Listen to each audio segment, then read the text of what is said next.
the class of 2020 received a big surprise from our faculty and staff. Due to many churches across Miami being closed, how are students in our Belen community keeping in touch with the faith? With COVID-19 affecting thousands of businesses across the United States, how is the cruise line industry being affected? 20,000 acres of land in the Everglades are trying to be bought out by the state of Florida from a family that owns the land. But why is the state doing this?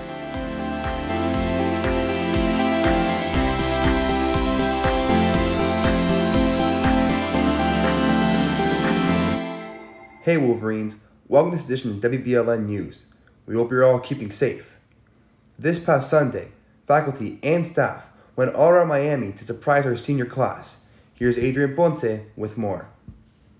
Due to the global pandemic caused by COVID-19, members of the class of 2020 have had all their activities canceled or postponed. With the initial graduation date approaching, the faculty and staff decided to surprise the seniors with goodies. On Sunday, they went all across Miami-Dade, Broward, and even Monroe County to give the students a graduate law sign, some pastelitos from Chantilly, and a bandana. What was the overall impression of the surprise, both to maybe the students and to the faculty? I think it was amazing on both sides of the fence. I think when, I was one of those that also made the delivery. So, running up to the house, honking the horn as I was pulling up, there's a lot of emotion. It was a lot of fun, seeing the reaction of the student as he opened the door, seeing, the parents get all pumped up, some people had balloons, some people had, a banner, everyone had a kind of different things going on at their homes. So it was just a lot of fun. It was a really, really great Belen moment, both for the faculty and staff, and most definitely for our seniors and their parents. And at the end of the day, that's what it was about, just seeing those smiles and hearing them just be grateful. Right. Yeah. Honestly, for us too, it was just like I was completely unaware, and once they got there, like I just felt the love, and just thank you guys for doing it. Yeah, we have a lot of great things in store for senior week for the guys, so we're looking forward to it. Next week is all about the seniors. We're already doing the college decisions on social media. We've got some Throwback Thursday stuff happening.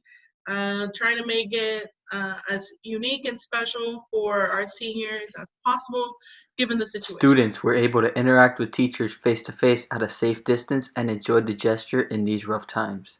From WBLN News, I'm Adrian Ponce. Thanks, Adrian. With the time that we have at home with our families, we have more time to focus on different aspects of our lives. Andres Finero has more on how our Belen community can stay in touch with the faith. Hey, what's going on, Belen family? I'm Andres Fernero, reporter for WBLN and a senior in the class of 2020. Today's gonna be a little different with, I wanted to let everyone know how to keep up with the faith during these troubled times, because I know I have free time, you have free time, your family has free time, and we tend to spend it on things that aren't valuable or that would waste time, and then at the end of the day, we don't get anything out of it. So what should we do during this time? And I know actually a person that I know best and that a lot of the seniors know best. His name is Brother Mike. And I sat down with him and I got a couple of things. So something that I know for me has really helped is going out for a walk, just a silent walk, no music or a bike ride, just allow yourself to be with God one-on-one. I would also say journaling is a very powerful form of prayer that can really kind of help you to know yourself better. There's been a lot of virtual rosaries as well going on, virtual prayer groups, guided meditations. There's some great apps out there. If you go to my website, www.mikemartinezsj.com, you'll see a lot of links there to different apps and resources for guided prayer and guided meditations. There's a lot of great content being created right now for people at home. And so I encourage people to take advantage of it and not just spend their time on Netflix. Thank you, Brother Mike, for the helpful advice. Make sure to check his website out. And that's going to be all for WBLN. I'm Andres Fernero. For this week's trivia, we don't have to travel too far. How big is Everglades Park?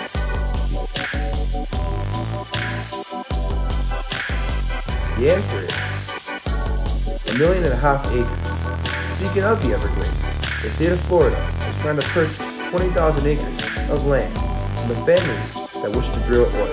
But Garcia Montes has more. A swath of land in the Everglades is at the center of a fight between a family determined to drill for oil and a constellation of parties urging them not to might finally have a new future. The state intends to buy the 20,000-acre tract outright and halt the threat of oil drilling on the protected lands near Broward County's western suburbs, Governor Ron DeSantis announced Wednesday. The seller, a Miami family who made their fortune in real estate, won the right to drill for oil on their land last year despite opposition from the state. If the sale goes through, it'll be the largest state land acquisition in a decade. The Cantor family agreed to sell the land for $16.5 million, but that price goes up to $18 million if the state doesn't close the deal by June 30th. The option agreement was signed on January 13th. The Cantor family purchased the land more than 50 years ago with plans to build a new city in the Everglades. In 2015, they asked the state for a permit to hunt for oil on their land. To begin drilling, Cantor would have to get several permits from Broward, the federal government, and the Water Management District, as well as a reclassification of the now conservation land. According to Cantor's expert testimony in the case, there's only a 23% chance of finding oil on the site, but if it were discovered, it could produce 180,000 to 10 million barrels at 50 per barrel. There's buckets for Everglades restoration everywhere, says Chauncey Goss, head of the South Florida Water Management District. It's just a matter of who has it at what time. Thanks, Frank. As things are slowly open, such as parks, golf courses, and marinas, how will the travel industry, especially cruises, be affected? Here's Javianes with more. As the cruise industry came to a halt along with the rest of the world, cruise ships containing hundreds or even thousands of crew members continue to dock at Port Miami to get food and supplies. Although they do not have any passengers on board, the ships are to continue sailing at sea as ports are not able to accommodate for all of the ships to dock. I do believe cruising will be back, but it certainly will be back in a different way. And I liken it to how the airlines dealt with September 11th. And so before September 11th, we got on airplanes and it looked nothing like it looks like today. I mean, for you, of course, it's probably, you don't remember before September 11th, but before September 11th in the airport, you didn't have to go through this crazy security check and all of these different things that have been for our better. I mean, so it's good nonetheless. I'm not complaining, but I think that's going to be the same thing that happens to the cruise industry when we come back. And so we'll have, different maybe temperature checks or different items that we offer our guests or things like that. So it's definitely going to change. Cruising looks like for the foreseeable future, but for the Carnival brands, we still have one ship that has guests on it. That we're working with different countries and governments to get them off. I think we have about 20 guests on one ship left.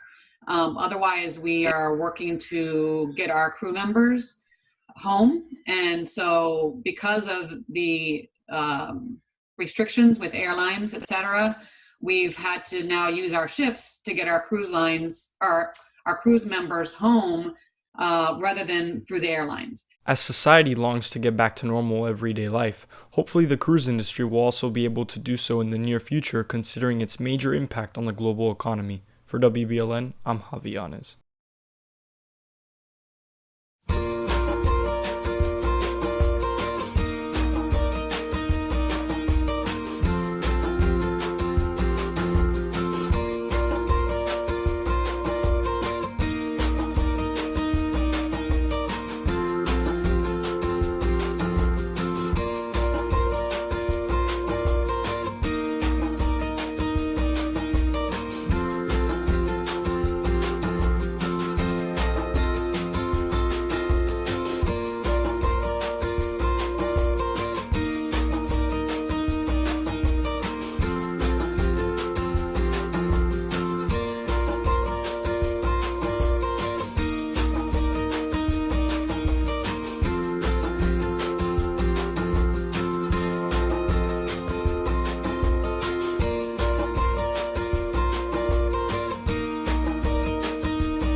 What's up, Wolverines? Here's your sports news for today.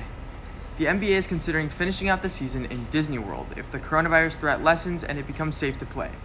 It has been reported that the Wide World of Sports complex has enough on-site housing and facilities to accommodate games for all 30 NBA teams. LeBron James has made it very clear that the NBA is looking to finish their season and that nothing should be canceled, which is great news for any NBA fans. The MLB is also looking at starting their season in late June or early July, with momentum building from both owners and players to do whatever is necessary to play baseball in 2020. The 30 teams would be grouped into 10-team divisions based on geography and would only play within their division. This scenario would be contingent on the containment of COVID-19 over the next 2 months and negotiations on how much players should be paid. After a month of watching reruns of old games, sports fans finally had a live event to enjoy. Last Thursday, more fans than ever tuned in to watch the NFL Draft. The NFL revealed over 55 million people tuned in to watch over the 3-day event. But how did the NFL adjust during these trying times? Coaches and GMs traded in their advanced team facilities for their own homes. Many GMs turned their living rooms into their very own war room. Front office members used sites like Skype and Zoom to communicate with each other.